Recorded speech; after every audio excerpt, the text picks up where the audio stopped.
خدا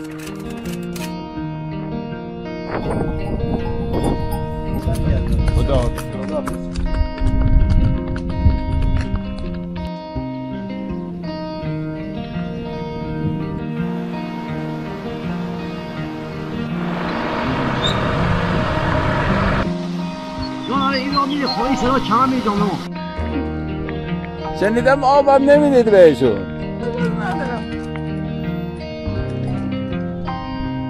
سلام، شما با یه سریال روبرو هستید. این یکی از قسمت‌های میانی این سریاله، بنابراین ممکن اصلا براتون گنگ باشه قضیه چیه، کجا دارن میرن، این جزئیات چیه. جزئیات که خیلی چیزاست. در حقیقت اینقدر جزئیات رو گفتیم تا به شکل پادکست گفتیم، یعنی اول به شکل صوتی ضبط کرده بودیم هم 4-5 سال پیش، بعد دیدیم که تصویر لازمه و الان این نسخه‌ای که داریم به شما میدیم یک کمی 4-5 تا تصویری که در مورد هر تیکه از سفر داشتیم رو هم اینجا رو میکنیم. البته تمام اون توضیحات شفاهی بلند و حاوی جزئیات رو هم اینجا آوردیم.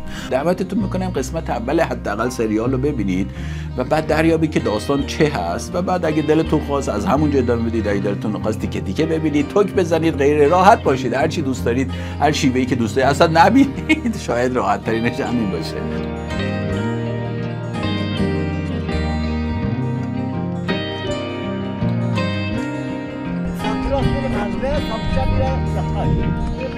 ما چجوری بریم یخکش؟ یخکش بریم بهشهر.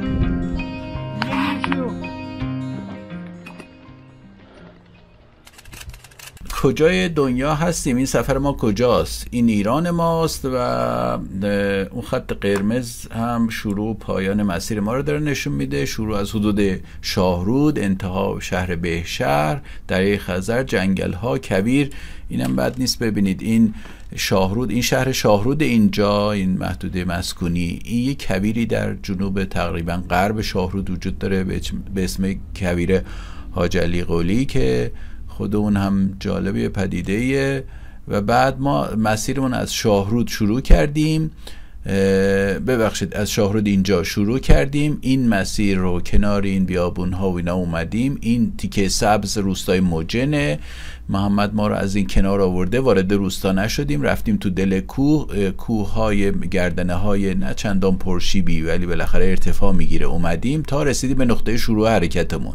این تیکه سفیدی هم که اینجا میبینید ارتفاعات قله شاهواره که تو این قسمت ازش حرف زدیم، قله بلند و کوه 4000 متری و این حرفا. یه عکسایی هم ازش هست نشون میدم بهتون. خب بریم ببینیم اون شاهوار و مسیر چی داریم ازش. اینجا این اون موجنه، روستای موجنه. ببینید خیلی دیدنی بوده، الان حس میکنم که همین الانش هم دیدنی جالبه، ولی شما تصور کنید این رو آدم موقعی که این خونه ها همشون مصالح سنتی داشتن اگر میدید چه چهره متفاوتی رو حس میکرده. الان چون مصالح و شیوه ساخت و متداول میبینیم اینجوری. البته این عکس هم قدیمی ها، عکسای جدیدش خیلی مدرن تر از این شدن، روبنای ساختمون ها، شیروانی ها و این حرفا افزوده شده، تغییری پیدا کرده. این اون مسیریه که داریم با محمد میریم کنار جاده و یه همچین حال هوایی داره دیگه، حال هواشو فقط میخوام ببینید و همینطور اینم همینطور اینجوریه. ولی بذارید ببینم گزیده تر صحبت بکنم. ما کجای سفریم؟ ما سفرمون ببینید 4 روزه، 1 و 2 و 3 و 4 روز. ما روز اول که رفتنمون بوده، روز دوم وارد شاهرود شدیم، روز دوم صبحشه با محمد داریم به سمت کوه میریم. ما اینجای سفریم، هنوز این همه مراحل تا پایان سفر داریم. میایم یک جایی صحبت از این جاده است. جاده و تقریبا جاده‌ای که ما داریم به سمت گردنه ها میریم این شکلیه. جنگل هایی که تو این تصویر دارید میبینید جنگل های درخت ارس یا سرو کوهی هستند که توی 1-2 قسمت در موردشون خیلی حرف زدیم. اینها خیلی خوب موندن، متراکمند و جالبند. جاده سهم زیادش خاکی، اون تیکش خاکی بود، نه یه جایی حرفت چشمه‌های آب گرم چشمه‌های رنگین زدیم. این تیکش واقعا قشنگ، این چشمه‌ها من ندیدم این تیکه رو، تو عکس‌ها بعداً دیدم، ولی این تیکه‌هاش مشهوره. حرف از قله شاهوار زدیم. این تابلو نماد و نمایشگر قله شاهوار 3945 متر و طول عرض جغرافیایی نوشته، عکس بهتری از همون عکس موجن. و اما قله شاهوار وقتی میگیم با کوهنورد رفتیم و سرد بود و فلان این حرفو زدیم، این سمت راست این پایین ده تاشه، از اون ده تاش وارد دره میشه، دره طولانی میاد اینور تو این جاده خاکی که میبینید الان مشهور شده. موقعی که ما رفتیم جاده ماده نبود، این جاده همجوری رفته تا نوک کوه تا اینجا. به قول این عکسی که این کوهنوردا گذاشتن، آفرین تا قول چیزی نمونده، این عکس کوهنورد گذاشته. تا اینجاها جاده میاد و اینجا معدن بزرگ آلومینیوم، مواد اولیه آلومینیوم رو اینجا به دست آوردند و دارن استخراج میکنن که همیشه کشمکشی بین محیط زیستی ها و معدنکاران بوده که اینجوری کوه رو تخریب میکنن. جاده پررنگی که تو دل کوه کشیده شده به اون دلیله، وگرنه اینجا استعداد این که آبادی چیزی هیچ وجود نداره. اینجا زمستونا یه متر برف همه جاش. کوهنوردا از اینجا شروع میکنن، از این گردنه میان روی یال و میرن به قله میرسن. چهره قله از پایین از حدود موجن اینجوریه، از ضلع جنوب به شمالش نگاه کنی اینجوریه. مسیر کوهنوردام همون بود که توضیح دادم، این تاشه، وارد دره طولانی میشی. از اینجا تو عکس قبلی بهتون نشون دادم جاده معدنی که حرفشو زدم، اینجا خود معدنه. از اینجا یه گردنه تند شروع میکنن، میکشن رو قله و میکشن رو یال و میرن سمت قله. یه همچین چهره ای هم داره. اون جاده معدنی که داشتم میگفتم میره به سمت معدن و این حرفا، این جاده است. حالا از این ورشه به سمت قله، از این ورشه. این عکاس اینجا پشتش به سمت قله است. اتفاقا اینجاها داره نشون میده اون جایی که ما رفتیم اینجاهاست. ببین اون جایی که ما رفتیم از اینجاها داره ماوس من نشون میده. میریم تو این پشت این کوه گاوکشه، میریم پشت این کوه گاوکش، از اون ور میریم به سمت دریا. خب دیگه چی اینجا نشون دادنی دارم؟ چهره علی آقای خودمون رو دارم که ببینید حرف از ایشون زیاد زده میشه توی سفر. سنش از من بیشتر بود ولی خیلی تواناییش از من بهتر بود. و بعد دیگه چی بگم، اینم بخچمونه، بخچه و وسایلمونه که داریم. وسایل یه مثلا مبدل برق برده بودم، ماشینی پیدا کردیم شارژ بکنیم چیزامونو، هارد اضافه برده بودم تصاویری بریزیم که خیلی هم نگرفتیم. اینا اون بگاییه که دوستمون لطف کرده به ما داده و برندشو به خاطر بسپارید که ما راضی بودیم ازش. و بعد این اونها ببینید این کیفای پشتیشه، یه دونه کیف وسط داره، دوتا کیف بغل داره. عکس بهتری ندارم، اینا شاره. این مجموعه برگه هایی که دوستمون میسازه 5-6 تیکه، 3 تیکه اینجا، 3 تیکه، 6 تیکه میشه. این دوتا راست و چپ عقبه و یه دونه وسط عقب. اینا حتما اسمم دارن تو صنعت اونا دیگه، حالا ما گذر کردیم. و باز دوتا راست و چپ چرخ جلو و وسط چرخ جلو. این مجموعه به درد بخوریه که داشته باشید. اینم اگه کنجکاو شدید اون کنترلر بخش باتری این دو چرخ هست که گفتم دو چرخ برقیه و تو این کنترلر اینجا سرعت رو نشون میده، اینجا باتری که مونده برات نشون میده، اینجا دنده‌ای که داری میزان شتابی که بهش دادی، در حقیقت شتابی که بهش دادی. ولی در مجموع یه بار دیگه خلاصه بگم، قبلا توضیح مفصل دادم که این دوچرخه های برقی اینجوری نیست که مثل موتور بشینی دسته دگمه رو بزنی قشقش ببرته. دوچرخه برقی رو پا بزنی، هر جایی سربالایی شد اون خودش میتونه کمکت کنه، هولت میده یه مقداری و این خیلی هول دادن البته مؤثریه. و بالاخره مسیر، چهره مسیر رو ببینید، چهره مسیر این گونه است. وقتی داریم گردنه ها رو ارتفاع میگیریم اینجا در جنگل اورس دارن شروع میشن و الاخر دیگه چی نشون داده دیگه نداریم. بریم تا قسمت بعدی، صحبت هامون در بقیه قسمت های سریال. وقتی به این دوراهی رسیدیم دیگه محمد فوری پیچید. هرچی اصرار کردم بابا تو میخوای بریم موجن، کار و زندگی داری، ما اینجا پیاده میشیم یا گز میکنیم. حالا یه 10-20 کیلومتر سربالایی رو لطف کردید 20 کیلومترش آوردی، یه 10-20 کیلومتر هم مونده، اینا رو ما خودمون میریم، یا اینکه ماشینی پیدا میکنیم، تو راه تو دور کنی 20 کیلومتر بیای ما رو نوک قله برسونی بعد برگردونی خودت دوباره برگردی. اصلا گوش نکرد به این حرفا و مستقیم ما رو ادامه داد راه ما رو که برسونه به نوک سربالایی ها. ما البته ده تاش نمیخواستیم بریم. ده تاش گفتم که من تو اون قله شاهوار رفتن دوران قدیمم یه بار رفته بودم و چیزی که ازش یادمه زمستون بود، خیلی سرد بود، خیلی. یعنی ما عصری رسیدیم به ده، گشتیم دنبال جایی که بخوابیم، نبود. یه مسجد رو به ما نشون دادن، رفتیم تو مسجد، یه گروه 7-8 نفره کوهنوردی بودیم، 2-3 تا دخترم با ما بودن که بعدا من کلی تعجب میکردم که این دخترها چقدر از من و ماها مقاومتر بودن. نمیدونم یکیشون یا همهشون مقاومتر بود، یادم نیست الان جزئیاتش. خیلی تعجب کردم. و شب فکر میکنم تو همون مسجد، علیرغم که توی مسجد خوابیده بودیم، منهای 4-5 درجه زیر صفر بود توی مسجد و فکر میکنم بیرون در حد 15 درجه زیر صفر بود. پیاده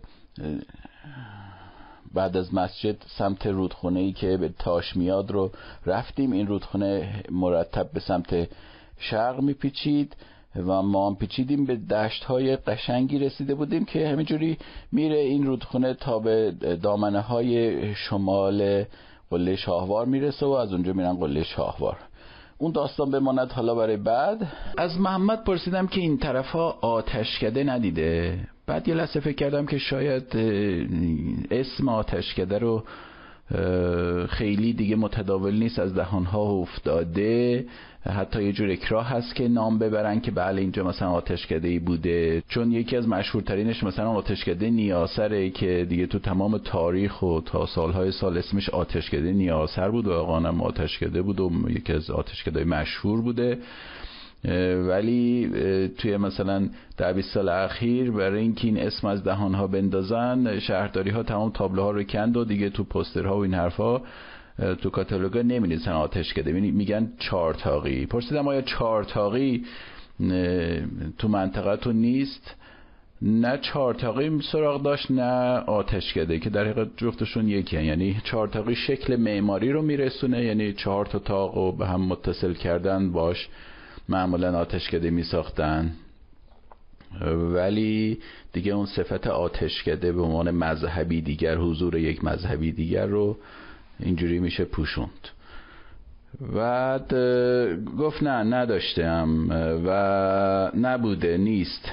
ولی من حس میکنم که احتمالش زیاد باید باشه که اینجاها باشه، چون وقتی لشکر اسلام توی بسیار از مناطق ایران حاکم شد، زرتشتیان موجود یا کوچهای عمده کردند که تو تاریخ اینجوری تشریح شده که اینها از مراکز ایران رفته جمع شدن تو حاشیه خلیج فارس، عمدتاً توی هرمزگان فعلی، مدتی اونجا بودن. احتمالاً حس می‌کردن که اونجا پشت کوه‌ها و تو جای گرم و نامساعدی هستن، در اینجا دسترسی بهشون نخواهد بود، چون مناطق خلیج فارس، حاشیه خلیج فارس، هم یک رشته کوه بزرگ رو باید باش طی کنی از مرکز ایران وقتی میخوای بری به اونجا، یک دره های بزرگ بگیم، رشته کوه نه، دره های عمیق و صعب العبور رو باید طی کنی تا به اونجا برسی، بنابراین اونجا هم دور از دسترسه. و همین که اونجا بسیار اقلیم نامناسبی داشته و داره، طوری که معمولا جماعت کمی هوس میکردن اونجا برند یا مهاجرت بکنند و بمونند. مرگ و میر خیلی ضریب بالا داشته، یعنی طوری که مثلا از یک جماعت 10,000 نفر مهاجرت کننده به اونجا حدس میزنن 1,000 نفر میموندن، بقیهشو میمردن به دلایل مختلف. این حجم مرگی که اونجا رخ میداده به دلیل اقلیم نامناسب و بیماری های ناشی از آبها و شرایط داغ منطقه اونقدر بوده که تو سفرنامه‌های جدید، تو سفرنامه‌های خیلی معاصر هم من می‌بینم که مثلا دوره‌ای که بندر عباس مرکز تجاری بوده، می‌بینم که یک نگرانی عمده بازرگان‌های مثلا هلندی وقتی میان تو دوره شاه عباس 400-500 سال پیش، در حالی که اون مهاجرت زرتشتیان مال 1400 سال پیشه. 400 سال پیش میبینم که یه نگرانی عمده بازرگانان این حرفا اینه که از اینجا رد میشیم، یعنی از کشتی میایم تو خلیج فارس پیاده میشیم و بعد اونجا میخوایم بیایم تا اصفهان، تو این مسیر میمیریم یا میمونیم. و کسانی که امکانشو داشتن مثل همون بازرگانان هلندی و انگلیسی و غیره، اینها تو فصل داغ فوری از منطقه فرار میکردن، در حالی که خب زرتشتی‌ها مجبور بودن برعکس فرار کنن، تو اونجاها بمونن تا برن تا بلکه زنده بمونن. اینها وقتی یه مدتی تو اون حاشیه خلیج فارس بودن و دیدن اوضاع خیلی وخیمه و دیگه مرگ و میر خیلی زیاده، باز کوچ دومشون رو شروع کردند که رفتن از اونجا با کشتی های اون زمان، تصور کنید که چقدر ناامن بوده، رفتن به هند، عمدتاً به بمبئی و اون مناطق اطراف بمبئی، و اونجا امروزه جماعت بزرگ پارسیان هند هستند که من وقتی رفتم مثلا لابلای جماعتشون، چقدر سیستم و تشکیلات و سابقه دارن اونجا، انجمن‌های مختلف دارن، مراسم خیرات دادن‌های متعدد دارند، اصلا یک فرهنگ غالبه، مثل ایرانی‌های لس آنجلس. احتمال میدم اونجا اینها هم نمیدونم ایرانی‌های لس آنجلس الان بزرگتر جماعتشون یا پارسیان هند، احتمال میدم پارسیان هند بزرگتر هم بوده جماعتشون، چون هنوز که هنوزه بعد 1400 سال این چنین جماعت انبوه و سیستم اونجا دارن. حالا باید صبر کنیم 1400 سال بعد لس آنجلسی ها چه میکنن.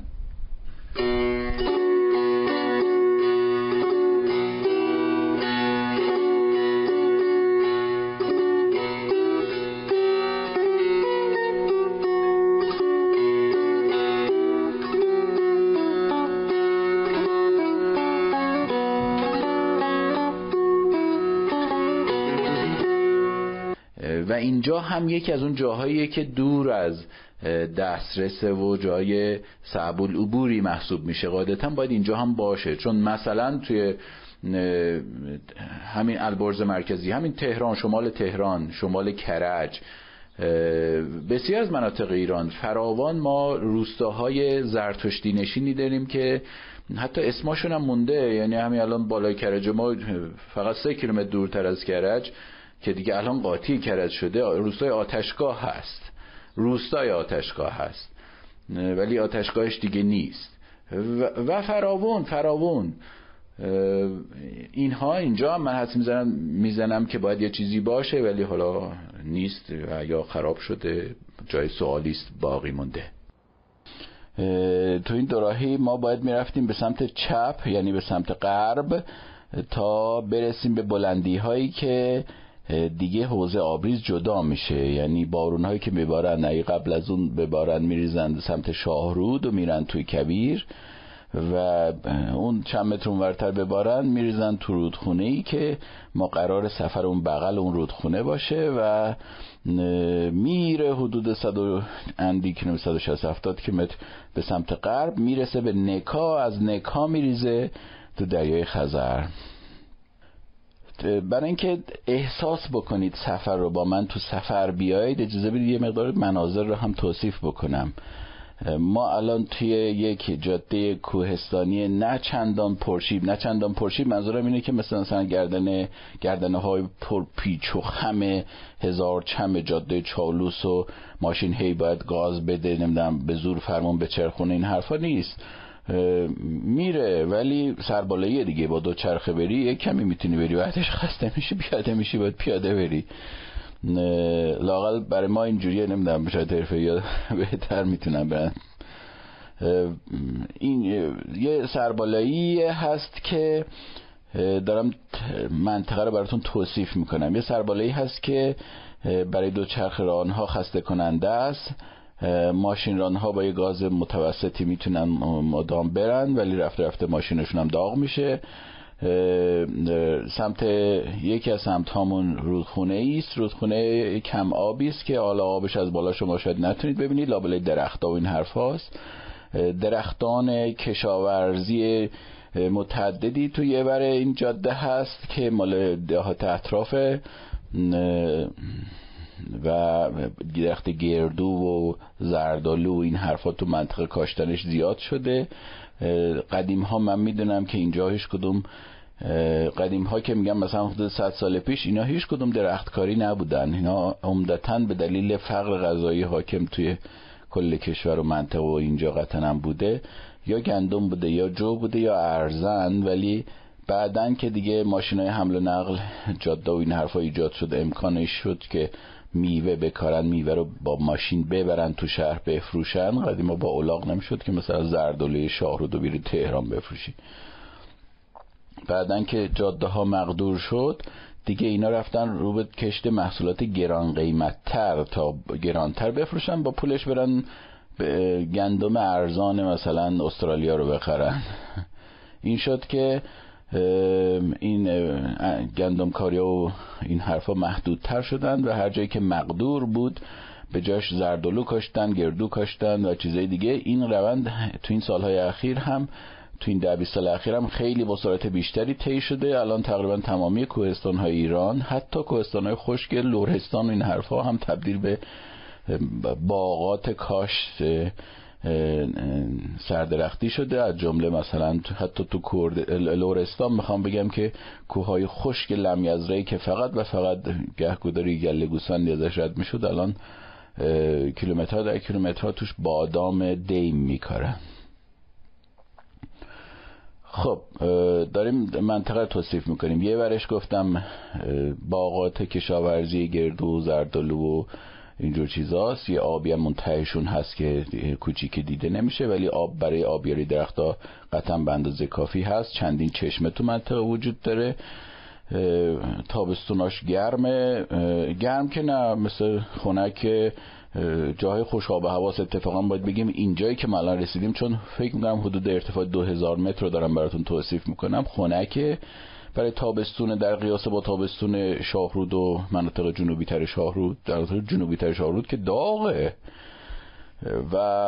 ولی حالا این ور جاده کوهه، این ور جاده کوهه، جاده از لابلای کوه ها میره. اگه مقدور بود مثلا یک هلیشاتی داشتید شما، هلیشات که نگیم درونی بگیم، هلیشات به تصویرش میگن ولی دیگه عادت کردیم ما میگیم دیگه.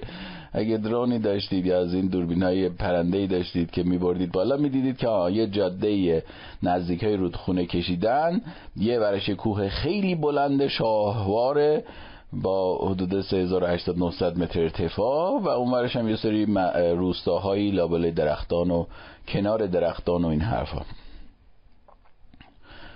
این کوه سمت راستیمون با این ارتفاع عظیمش، ما دیگه از جاده عظمتش رو حالا حس نمی کردیم چون دیگه تو دلش بودیم، لانگ شات دیود نمای دورش رو نمی دیدیم. اینجا حتی توش اونجوری که محمد گفت چشمه های جالب هم وجود داره. از جمله یه چشمه گفت اسم چشمه 7 رنگ که فوری من از اسمش حدس زدم که اینها چشمه های معدنی باید باشن که از لایه‌های مختلف این کوه ها رد میشن و بنابراین رنگارم آبی که ازشون خارج میشه رنگارنگه. گاهی وقت مثلا آهن توشون حل میشه و چون آهن اکسید شده قرمز رنگی، آب قرمز ازش میاد بیرون و هر جایی که جاری میشه قرمز میشه. گاهی وقتا رگه های مس از رگه های حاوی مس اکسید مس رد میشن و چون اکسید مس سبز رنگه، آبی که ازش میاد سبز رنگ سبزی از خودش به جا میگذاره و الی آخر مثلا فسفر گاهی وقتا قاطیش میشه زرد ایجاد میکنه. این رنگارنگی هایی رو ایجاد میکنه.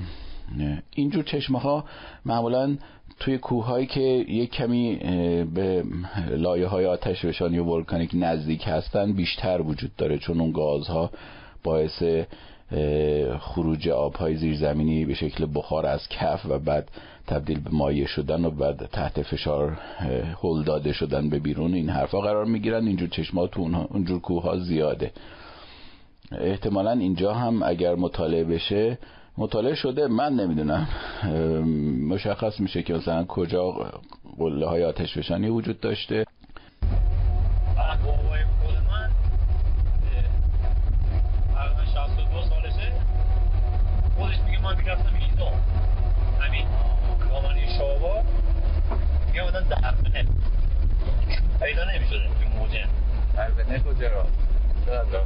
درمنه سوخت درمنه گیاه. درمنه. آره میشناسم. بوته‌های درمنه رو میرفتن درمنه میچیدن. آره از اینجا میرفتم موده تقریبا 15 کیلومتر میامدن که درمنه سوختشون درمنه بره، چوب پیدا نمیشه. همین من تعجب می‌کنم درمنه خیلی بسوز نیست. آره دیگه پیدا نمیشه. این داستان این که پدرشون می اومده برای اینکه سوخت زمستانی داشته باشن درمنه میکنده. درمنه شما تصور کنید علف بلند، یا علف 60-70 سانت، یعنی ببین علف 60-70 سانت چقدر میسوزه، تا کبریت بزنی تمام میشه میره دیگه. این نشون میده که در حالی که همون جایی که ایشون میرفته درمنه میچیده که الان ما میریم همونجا، خب راست و چپمون من دارم میگم درختان ارس هست. این نشون میده که و درخت ارس و یه تنشو بسوزونی 3 شب میتونی باش گرم بشی. اینقدر دیرسوز و اینقدر مفیده برای لااقل به عنوان سوخت. این نشون میده که اون موقع خیلی سختگیری در مورد جنگل و جنگلبانی احتمالاً بیشتر بوده، یا به دلیل اون فردی که تو توضیحاتمون نمیم شنیدید یا میرسیم که وجود داشته تو منطقه، یا به دلیل که تو کل کشور احتمالاً مراقبت از جنگل ها در قبل انقلاب جدی تر بوده. من حس میکنم دومین ایده درسته، قبل انقلاب خیلی مراقبت از جنگل ها جدی تر بوده. بعد نیست صحبت یک پیرمردی رو که من روزای دوم سوم همین سفر بهش برخوردم، حالا بعداً در ادامه این داستان ها بهش خواهیم رسید، رو اینجا براتون بیارم ببینید. از لحن شما متوجه میشید که حفاظت اون موقع جدی تر بوده. ولی خب همه فصلشون به گله قبل انقلاب داشتن. گله هم داشتن. بیشتر گله بود یا کشاورزی بود؟ کشاورزی بیشتر بود. کشاورزی این کف تو رودخونه؟ گله چون جنگل هست، یه مقدار جنگل اون زمان جلوگیری میکردن، نمیتونستن. جنگل خب موقع سخت‌تر بود. آره ولی کشاورزی آزاد بود دیگه، کشاورزی میکرد. منتها اجازه بدید تفسیرم بهش اضافه بکنم.